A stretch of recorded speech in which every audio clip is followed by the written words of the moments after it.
Hi అండి, welcome to my channel. ఈరోజు మీతో ఒక ఇంపార్టెంట్ టాపిక్ గురించి మీతో షేర్ చేయడానికి వాయిస్ మెసేజ్ ఇస్తున్నాను. సో ఈరోజు మార్నింగ్ జరిగిన ఒక సంఘటన, తెలంగాణలో బస్సు యాక్సిడెంట్ జరిగింది కదా. సో అది చాలా ఘోరమైన సంఘటన. అది చూస్తుంటే మనసు కూడా చలించిపోయే సంఘటన. చాలా ఘోరం సంఘటన అది. దాదాపు 20 మంది చనిపోవడం చాలా విచారకరమైన సంఘటన.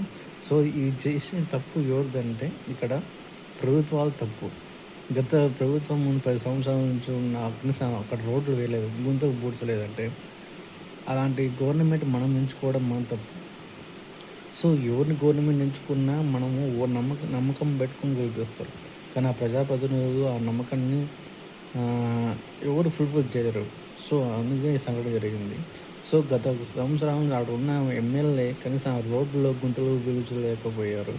సో ఆ గుంతల వల్ల ఓవర్ఫ్లో అవడం వల్ల ఆ టిప్పర్ని బస్సు ఢీకొట్టడం, కంకరంతో పడడం, చనిపోవడం జరిగింది.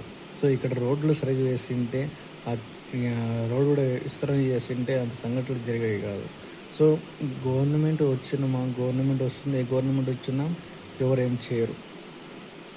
ప్రజలు ఇప్పుడు వాళ్ళ ఇంట్లో ఫ్యామిలీ ఫంక్షన్లకి లక్షల కోట్లు పెట్టి బాగా డెకరేషన్ చేసి బాగా చేస్తారు. అంటే వాళ్ళ కుటుంబం వాళ్ళ బాగుండాలని కోరుకుంటారు.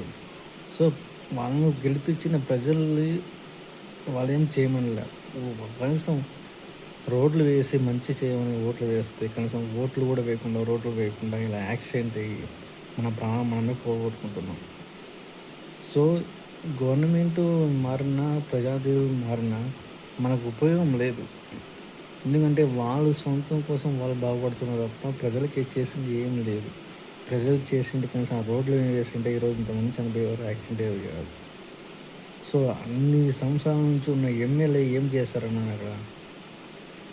ఈరోజు చనిపోయారు, వచ్చి పరామర్శిస్తున్నారే, దానికి కారణం మీరే. అక్కడ ఉన్న ఎమ్మెల్యేకి మెయిన్. ఎందుకంటే ఎమ్మెల్యే కొట్టాడి నిధులు తీసుకొచ్చి రోడ్లు వేయాల, విస్తరణ జరగాల. అక్కడ ఏం జరగలేదు. సో ఎమ్మెల్యే చేసిన తప్పులకి ప్రజలు మనం శిక్ష అనిపిస్తున్నాం. సో ఇది ఇప్పటికైనా ఎమ్మెల్యేలందరూ మారి వాళ్ళ ఓన్ కాన్స్టిట్యున్సీని డెవలప్మెంట్ చేసుకుంటే కానీ ప్రజల రాత మారవు. సో ఇది నా ఒక ఒపీనియన్ మీతో షేర్ చేస్తున్నాను.